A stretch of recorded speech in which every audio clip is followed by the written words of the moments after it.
গুরুকুল চ্যানেলে তোমাদেরকে স্বাগত। আমি তোমাদের জন্য নিয়ে এসেছি জিকে বুস্টার ক্লাস। এটা আমাদের হবে জিকে বুস্টার চতুর্থ ক্লাস চলছে, 4 নম্বর ক্লাস। তো তোমরা রেগুলার দেখো, তাহলে তোমরা এই কম্পারেটিভ এক্সামে তোমরা কিন্তু অবশ্যই সেখানে কিন্তু অবশ্যই বিশেষ করে কমন পাবে। বোঝা গেল? তো বেশি দেরি না করে আমরা জিকেগুলো সলভ করব, ঠিক আছে? তো প্রথমে বলছে যে কোন নদীর নাম অনুসারে ভারতবর্ষের ইন্ডিয়া বা হিন্দুস্তান নামকরণ হয়েছে। তো তোমাদের সঠিক উত্তর হবে সিন্ধু নদী, ঠিক আছে? সিন্ধু নদীর নাম অনুসারে ভারতবর্ষের ইন্ডিয়া বা হিন্দুস্তান নামকরণ হয়েছে। নেক্সট দ্বিতীয় প্রশ্ন বলছে যে ভারতবর্ষের, ঠিক আছে, ভারতবর্ষের হিন্দুস্তান নামকরণ করেছেন কারা? তো তোমাদের সঠিক উত্তর হবে পারসিকরা। বোঝা গেল? ভারতের নৃতত্ত্বের জাদুঘর বা প্রত্নতাত্ত্বিক জাদুঘর একা কে করেছেন? তো তোমাদের সঠিক উত্তর হবে ভিনসেন্ট স্মিথ। বোঝা গেল? নেক্সট প্রশ্ন দেখো, প্রাচীন ভারতের প্রথম ইতিহাসমূলক গ্রন্থ কোনটি? তো তোমাদের সঠিক উত্তর হবে একেবারে রাসতরঙ্গিনী, বি নম্বর অপশন। আর্যরা কোন জাতির বংশধর ছিলেন? তো নার্ডিক জাতি। রাজপুতরা কোন জাতির বংশধর ছিলেন?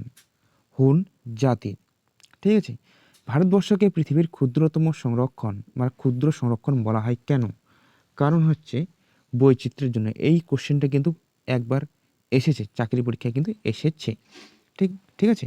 আরেকবার আসতে পারে হয়তো তোমাদের। বোঝা গেল?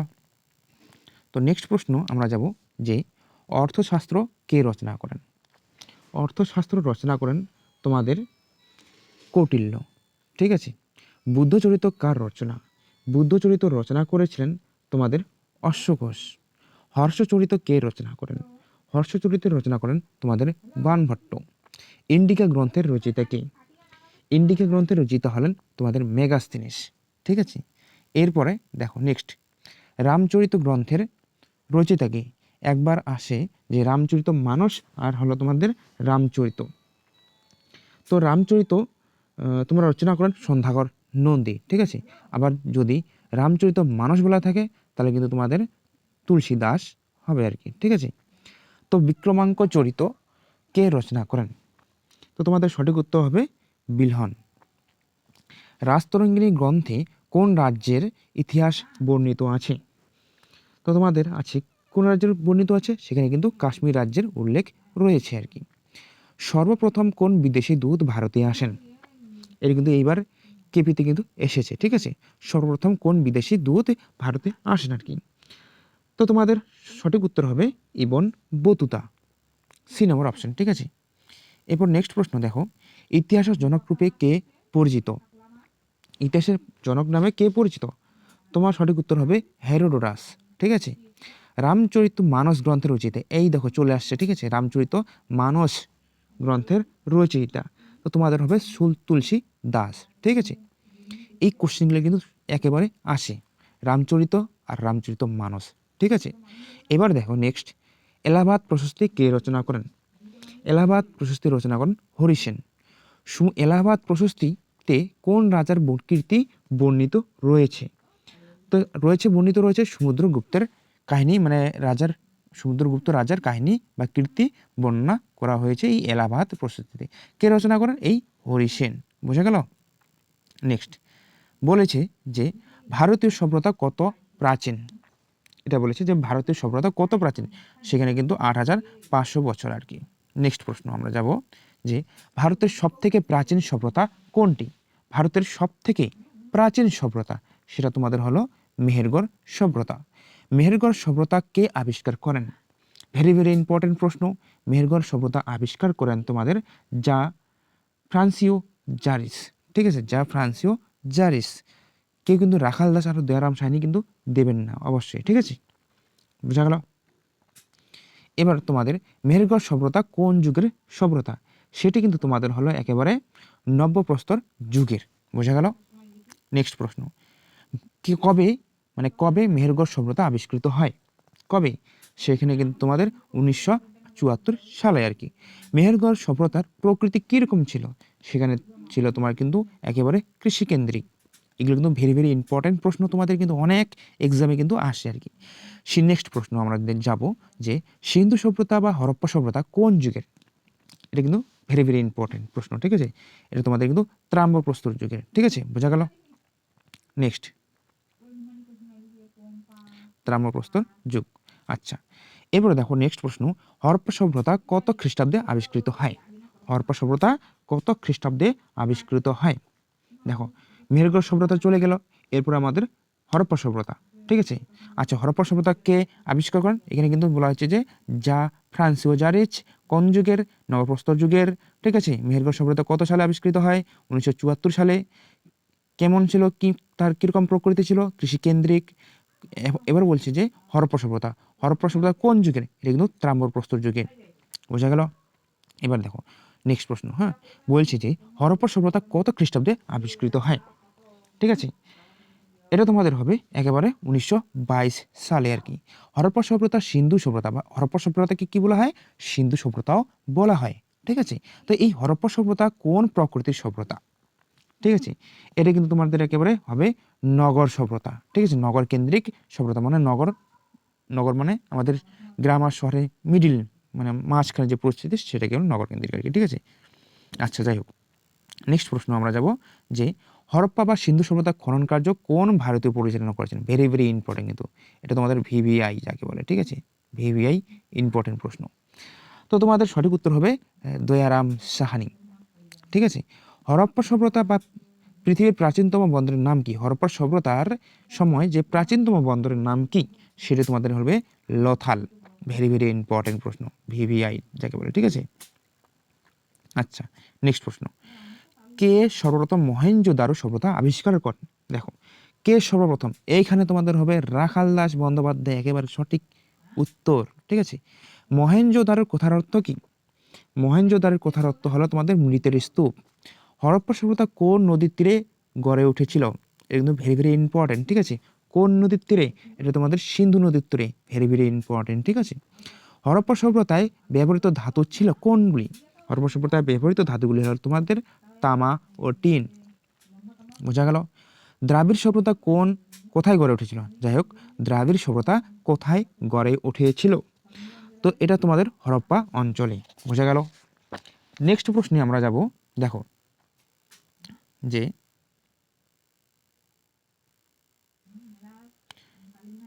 দেখো হরপ্পা সভ্যতার লিপির নাম কি? ঠিক আছে, এই হরপ্পা সভ্যতার লিপিগুলির নাম কি ছিল? ঠিক আছে, সাধারণত সিন্ধু লিপি, বোঝা গেল, সিন্ধু লিপি।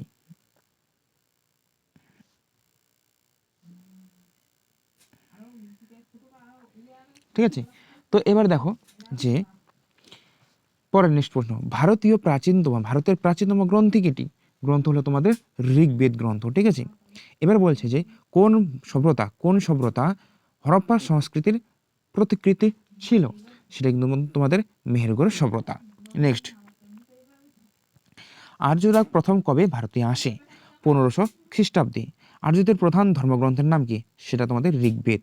আর্যদের স্বর্ণমুদ্রার নাম কি? নিষ্ক আর মনা, এই দুই ধরনের মুদ্রা ছিল, বোঝা গেল। নেক্সট দেখো, বেদের অপর নাম কি? সেখানে কিন্তু তোমাদের শ্রুতি, মানে বেদের অপর নাম হলো তোমাদের শ্রুতি। আচ্ছা, বেদের কয়টি ভাগ? সেখানে কিন্তু 4টি বেদ। কি কি বেদ? ঋগ্বেদ, সামবেদ, যজুর্বেদ ও অথর্ববেদ, ঠিক আছে। বেদের কোন অংশকে বেদান্ত বলে? শেষের অংশকে বেদান্ত বলে, ঠিক আছে। ঋগ বৈদিক যুগের প্রধান দেবতার নাম কি? সেটা তোমাদের অগ্নি। আর্যদের বিনিময়ের প্রধান মাধ্যম কি ছিল? গরু। বৈদিক সভ্যতার স্রষ্টা কারা? আর্যরা। বৈদিক যুগে একজন বিদুষী নারীর নাম হলো লোপামুদ্রা, বোঝা গেল।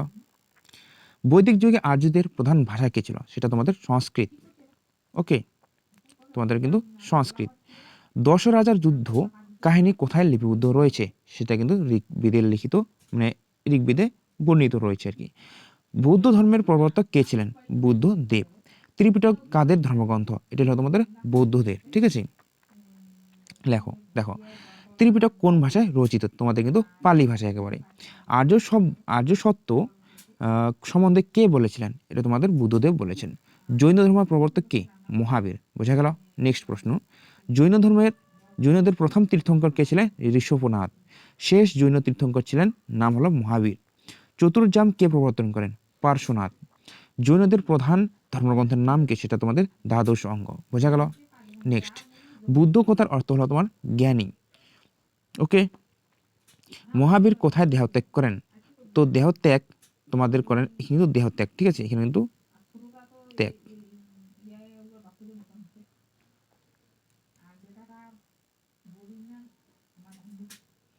বোঝা গেল? ত্যাগ। তো এটা তোমাদের পাবানগরীতে। আচ্ছা, গৌতম বুদ্ধ কোথায় দেহত্যাগ করেন? দেখো, এখানে মহাবীর কোথায় দেহত্যাগ করেন? তোমার পাবানগরীতে। আর গৌতম বুদ্ধ কোথায় দেহত্যাগ করেন? তোমার কিন্তু কুশিতে। বুঝা গেলেন? কুশি নগরীতে। বুঝা গেল? নিগম কথার অর্থ কি? বণিক সংঘ। বুদ্ধদেব যে স্থানে সিদ্ধি লাভ করেন সেই স্থানের নাম হলো বুদ্ধগয়া। বুদ্ধদেবের পুত্রের নাম হলো রাহুল। অষ্টাঙ্গিক মার্গের অপর নাম হলো অষ্টমার্গ।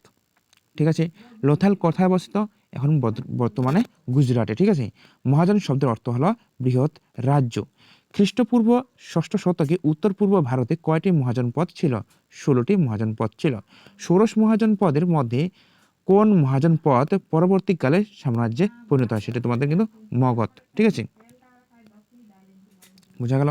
নেক্সট, মগধের রাজা কে ছিলেন? সেটা ছিলেন তোমাদের বিম্বিসার। ঠিক আছে? এখানে কিন্তু সার একটা হবে, বাসিন্দর হবে। ঠিক আছে? এখানে ব দিয়ে দিয়েছে, তাই মিস্টেক একটু হবে আর কি। যাই হোক, তো নেক্সট প্রশ্ন আমরা যাব যে কোন বিদেশি জাতি প্রথমে ভারত আক্রমণ করেন? সেখানে কিন্তু তোমাদের পার্সিরা। ঠিক আছে? পার্সিকরা কবে ভারতে আক্রমণ করেন? 558 খ্রিস্টাব্দে, খ্রিস্টপূর্বাব্দে আর কি। ঠিক আছে?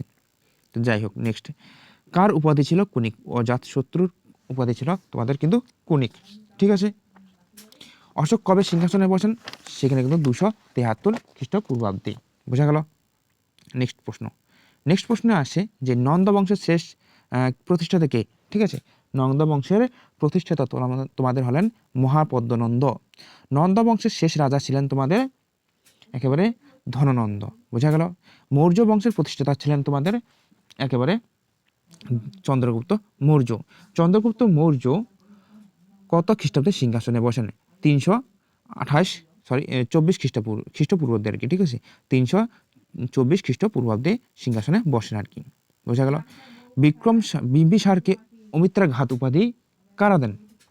ঠিক আছে? এরা দেন কারা? কারা হলো গ্রিকরা বিম্বিসারকে অমিত্রাঘাত উপাধি দান দেন বা উপাধি করেন আর কি। ঠিক আছে? আচ্ছা, যাই হোক, নেক্সট প্রশ্ন, চন্দ্রগুপ্ত মৌর্যের রাজত্বকালে চন্দ্রগুপ্ত মৌর্যের রাজত্বকালে কোন বিদেশি বৈদেশিক পর্যটক ভারতে আসেন? এটা কিন্তু ভেরি ভেরি ইম্পর্টেন্ট, এবার কেপিতে এসআইতে এসেছে। ঠিক আছে? তো যাই হোক, তো তোমাদের সঠিক উত্তর হবে একেবারে মেগাসথেনিস। ঠিক আছে? অজাত শত্রু কে ছিলেন? তোমাদের হচ্ছে বিম্বিসারের পুত্রের নাম হলো অজাত শত্রু। ঠিক আছে? নেক্সট প্রশ্ন, ভারতের নৌবিদ্রোহ কবে ঘটেছিল? ঠিক আছে? এই নৌবিদ্রোহ তোমাদের ঘটেছিল একেবারে 1946 সালে। মৌর্য সাম্রাজ্যের শ্রেষ্ঠ সম্রাট আর কি। ঠিক আছে? মৌর্য বংশের শ্রেষ্ঠ সম্রাট এই যে আমাদের বলা হয়েছে, এবং শেষ সম্রাট আর কি। ঠিক আছে? তো শেষ সম্রাট তোমাদের হলে তোমাদের বৃহদ্রথ। ঠিক আছে? আর শ্রেষ্ঠ সম্রাট ছিলেন তোমাদের হলেন অশোক। মৌর্য রাজাদের রাজধানী কোথায় ছিলেন? সেটি ছিলেন তোমাদের একেবারে পাটলিপুত্রে আর কি। ঠিক আছে? পাটলিপুত্রে। সাতবাহন বংশের প্রতিষ্ঠাতা কে? ঠিক আছে? এটা তোমাদের শিমুক, বলে দিলাম, শিমুক। ঠিক আছে? সাতবাহন বংশের প্রতিষ্ঠাতা হলেন তোমাদের শিমুক। বিম্বিসার কোন বংশের রাজা ছিলেন? বিম্বিসার ছিলেন তোমাদের হর্ষঙ্ক বংশের রাজা। ঠিক আছে? নেক্সট প্রশ্ন দেখো, কোন সম্রাট মৌর্য সম্রাটকে ভারতের প্রথম ঐতিহাসিক সার্বভৌম সম্রাট বলা হয়? ঠিক আছে? তো তোমাদের সঠিক উত্তর হবে চন্দ্রগুপ্ত। আচ্ছা, যাই হোক, চন্দ্রগুপ্ত মৌর্য। ঠিক আছে? সাতবাহন বংশের শ্রেষ্ঠ রাজা কে ছিলেন? দেখো, এটা তোমাদের সঠিক উত্তর হবে গৌতমীপুত্র সাতকর্ণী। ঠিক আছে? তো দেখো, নেক্সট প্রশ্ন, কুষাণ সাম্রাজ্যের প্রতিষ্ঠাতা কে ছিলেন? কুষাণ সম্রাটের প্রতিষ্ঠাতা ছিলেন তোমাদের একেবারে কুজুল কথফিসেস। কোন কুষাণ সম্রাট মহেশ্বর উপাধি ধারণ করেন? ঠিক আছে? তো তোমাদের সঠিক উত্তর হবে ভীম কথফিসেস আর কি। ঠিক আছে? শকাব্দ কে প্রচলন করেন? ঠিক আছে? তো তোমাদের সঠিক উত্তর হবে কনিষ্ক। ঠিক আছে? এটা তোমাদের কনিষ্ক।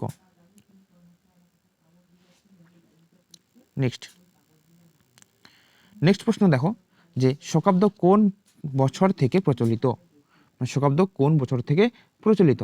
সেখানে কিন্তু তোমাদের বলা হয়েছে যে 78 খ্রিস্টাব্দ থেকে প্রচলিত হয়েছে আর কি। বোঝা গেল? নেক্সট, দ্বিতীয় অশোক কাকে বলা হয়? এই দ্বিতীয় অশোক বলা হয় তোমাদের কনিষ্ককে। কনিষ্কের সভাকবি কে ছিলেন? দেখো, ভেরি ভেরি ইম্পর্টেন্ট কিন্তু এটি প্রশ্ন, ঠিক আছে? VVI, ঠিক আছে, VVI। তো যাই হোক, তো এটা তোমাদের সঠিক উত্তর হবে অশ্বঘোষ। কোন রাজবংশের আমলে গান্ধার শিল্পের বিকাশ ঘটে? ঠিক আছে, এটা তোমাদের হবে কুষাণ বংশের, কুষাণ রাজবংশের আমলে গান্ধার শিল্পের বিকাশ ঘটে আর কি। ঠিক আছে, তো যাই হোক, শক, জবন, প্লবন, নিষুদন হিসেবে কাকে চিহ্নিত করা হয়েছে? তো তোমাদের সঠিক উত্তর হবে একেবারে গৌতমীপুত্র সাতকর্ণী। বোঝা গেল? নেক্সট প্রশ্ন, গুপ্ত বংশের প্রতিষ্ঠাতা কে ছিলেন? তো তোমাদের সঠিক উত্তর হবে একেবারে সমুদ্রগুপ্ত। গুপ্ত বংশের প্রতিষ্ঠাতা হলেন তোমাদের, আচ্ছা যাই হোক, সমুদ্রগুপ্ত না, তোমাদের শ্রীগুপ্ত। ঠিক আছে, তোমাদের শ্রীগুপ্ত হবে, ঠিক আছে একেবারে। আচ্ছা, গুপ্ত বংশের প্রতিষ্ঠাতা হলেন তোমাদের শ্রীগুপ্ত। ঠিক আছে, শ্রীগুপ্ত, গুপ্ত বংশের প্রতিষ্ঠাতা শ্রীগুপ্ত। কোন গুপ্ত সম্রাট ক্রমাঙ্ক উপাধি গ্রহণ করেন? এটা তোমাদের সমুদ্রগুপ্ত হবে। ভারতীয় নেপোলিয়ন কাকে বলা হয়? ভেরি ভেরি ইম্পর্টেন্ট প্রশ্ন, ঠিক আছে, এটা কিন্তু ভেরি ভেরি ইম্পর্টেন্ট প্রশ্ন। এটা তোমাদের কিন্তু সমুদ্রগুপ্তকে ভারতের নেপোলিয়ন বলা হয়। বোঝা গেল? গুপ্ত বংশে কত খ্রিস্টাব্দে প্রতিষ্ঠিত হয়? ঠিক আছে, এটা তোমাদের সঠিক উত্তর হবে গুপ্তাব্দ, আচ্ছা গুপ্ত বংশ। ঠিক আছে, তো 275 খ্রিস্টাব্দে। গুপ্তাব্দ কোন বছর থেকে প্রচলিত হয়? গুপ্তাব্দ 320 খ্রিস্টাব্দ থেকে প্রচলিত হয়। কনিষ্কের রাজধানী কোথায় ছিল? কনিষ্কের রাজধানী ছিল তোমাদের পুরুষপুরে। বোঝা গেল? নেক্সট প্রশ্ন, ভারতের রক্ষাকারী রাজা কাকে বলা হয়? ভারতের রক্ষাকারী রাজা বলা হয় তোমাদের শ্রীগুপ্তকে। ঠিক আছে, নবরত্ন কোন গুপ্ত রাজার রাজসভা অলঙ্কৃত করেছিলেন আর কি। ঠিক আছে, তো তোমাদের এটা সঠিক উত্তর হবে একেবারে দ্বিতীয় চন্দ্রগুপ্ত। সর্ব রাজচ্ছেদা উপাধি কে গ্রহণ করেন? সর্বরাজ্যচ্ছেদা কে উপাধি কে গ্রহণ করেন? তো তোমাদের সঠিক উত্তর হবে সমুদ্রগুপ্ত। শোকারি উপাধি কে ধারণ করেন? দেখো, শোকারি উপাধি তোমাদের ধারণ করেন দ্বিতীয় চন্দ্রগুপ্ত। বোঝা গেল? নেক্সট প্রশ্ন, কোন গুপ্ত সম্রাট মহেন্দ্রাদিত্য উপাধি গ্রহণ করেন? ঠিক আছে, তো তোমাদের সঠিক উত্তর হবে একেবারে প্রথম কুমারগুপ্ত। কোন সাম্রাজ্যকে দ্বিতীয় মগধ সাম্রাজ্য বলা হয়? তো তোমাদের সঠিক উত্তর হবে গুপ্ত সাম্রাজ্যকে দ্বিতীয় মগধ সাম্রাজ্য বলা হয়। গুজরাটের সুদর্শন সরোবর বাঁধ কোন গুপ্ত সম্রাট নির্মাণ করেন? ঠিক আছে, তো তোমাদের সঠিক উত্তর হবে স্কন্দগুপ্ত। ভারতের প্রবেশকারী হুনরা কী নামে পরিচিত? শ্বেত হুন নামে তারা পরিচিত আর কি। ঠিক আছে, নেক্সট প্রশ্ন, দেখো এখানে বলছে যে বাংলার প্রথম সার্বভৌম রাজা কে ছিলেন? ঠিক আছে, তো তোমাদের সঠিক উত্তর হবে শশাঙ্ক। ভেরি ভেরি ইম্পর্টেন্ট যাকে বলে। ঠিক আছে, একেবারে ভেরি ভেরি ইম্পর্টেন্ট। ঠিক আছে, নেক্সট প্রশ্ন, শশাঙ্কের রাজধানী কোথায় ছিল? ঠিক আছে, এই শশাঙ্কের রাজধানী ছিল তোমাদের কর্ণ সুবর্ণ, একেবারে কর্ণ সুবর্ণতে। তো যাই হোক বন্ধুরা, আজকে এই পর্যন্ত থাকলো। নেক্সট ক্লাসে আবার দেখা হবে। যারা নতুন, আমি একটু দেশি ভাষায় কথা বলি, রাজবংশী আমি। ঠিক আছে, তো রাজবংশী আর আমি মানে শুদ্ধ ভাষায় আমার একটু গোলমেল হবে আর কি। তার জন্য আমি অত্যন্ত দুঃখিত, কিছু মনে করো না। ঠিক আছে, তো এই জিকেগুলি তোমাদের কিন্তু একেবারে ভেরি ভেরি ইম্পর্টেন্ট। যারা নতুন তারা কিন্তু অবশ্যই এই চ্যানেলটিকে সাবস্ক্রাইব করে যাও। ঠিক আছে, ধন্যবাদ।